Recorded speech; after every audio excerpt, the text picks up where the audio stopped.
It's considered the third city of the Bahamas, and now residents of Marsh Harbour, Abaco are anticipating the completion of an airport to match that status. Since 2008, the government has pumped some $58 million into Abaco's infrastructure, and the development continues as a $28 million airport nears a summer completion date. Carla has this assessment from officials. With this magnificent undertaking by the government, it's going to really catapult Abaco really far into the 21st century.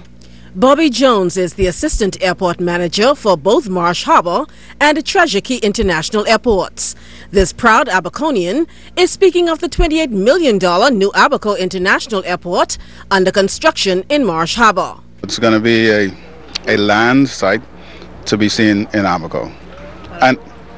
And by extension, it's going to be a plus for the entire Bahamas. I think what is key is the fact now that people would be housed from the elements.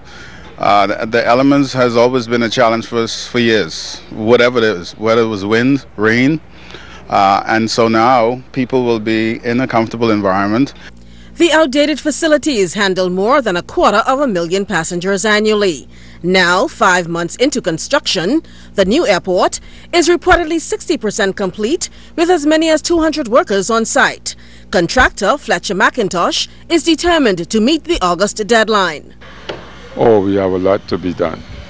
But in order to get our finishes, there's some rough work we have to get done, like the inspection we're waiting on now. We need to wrap all the metal duct before we spray the insulation in the ceiling. We need to spray the insulation in the ceiling before we have tile coming for the floor next week. So we need to spray the ceiling before we put the tile on the floor. But the inspection, that's the one that is killing us. If we get the cooperation from Minister of Works with our inspections and everything, we can't wait 2 weeks to get inspection and get the job finished. Minister of Public Works Nico Grant apologized and promised to rectify the problem, citing a shortage of qualified inspectors. We've had our challenges, but as I noted earlier, the challenge, we face them and they will be addressed. We will have inspectors for Mr. McIntosh on site tomorrow morning, God's willing. The new airport also has a new $4 million flight tower. We expect to be manned by Abaconians.